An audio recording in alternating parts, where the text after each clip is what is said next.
আসসালামু আলাইকুম everyone, welcome to my new video. আজকের ভিডিওতে আমরা আমাদের ময়ূরের পুরো ব্রিডিং প্রোগ্রেসটা দেখানোর চেষ্টা করব। তো আসলে এটা হচ্ছে ওর সেকেন্ড ডিম। প্রথম দিন ডিম দিয়েছে 1 তারিখে, আজকে হচ্ছে 3 তারিখ। 3 তারিখে দ্বিতীয় ডিমটা দিচ্ছে। তো আসলে মা হওয়াটা যতটা না আনন্দের, যতটা না মানে ভালো লাগার, তার থেকে তার আগের মুহূর্তটা সব প্রাণীর জন্যই কতটা প্যারাদায়ক, কষ্টদায়ক সেটা আসলে একটা এই নিরীহ মানে বার্ডটাকে দেখেই বোঝা যাচ্ছে ও কী পরিমাণ অস্বস্তিতে ভুগতেছে। মানে ডিম দেওয়ার আজকে পুরো দিনটা ভরেই দেখতেছি ছটফট দৌড়াদৌড়ি, মাঝে মাঝে গিয়ে ওর বাসায় বসতেছে, আবার হচ্ছে উঠতেছে, দাঁড়াচ্ছে।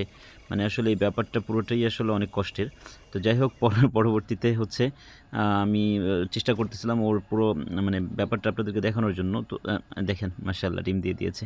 তো আসলে আমি অনেক সময় ধরে ওয়েট করতেছিলাম, তো সর্বশেষ ফুটেজটা পেয়ে গিয়েছি। তো আসলে এটা একজন পাখালের জন্য কতটা আনন্দের, কতটা মানে আসলে এটা ভাষায় প্রকাশ করার মতো না।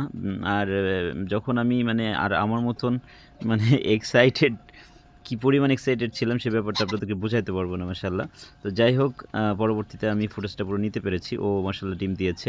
এটা নিয়ে ওর দ্বিতীয় ডিম দেওয়া হলো। তো আশা করি আমরা একটা ভালো রেজাল্ট ওর থেকে পাবো।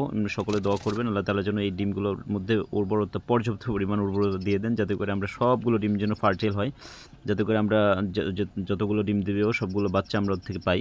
তো যাই হোক, এই পুরো ফুটেজটা আপনাদেরকে দেখানোর চেষ্টা করেছি। আশা করি আমাদের জন্য সকলে দোয়া করবেন, ওদের জন্য দোয়া করবেন। সকলে ভালো থাকবেন, সুস্থ থাকবেন। আর বিশেষ করে যারা এক্সোটিক বার্ডগুলো লালন পালন করেন তারা বার্ডের খুব বেশি কেয়ার করবেন। তো আজকের ভিডিওটি এই পর্যন্ত। সকলে সুস্থ থাকবেন। আসসালামু আলাইকুম ওয়া রাহমাতুল্লাহ।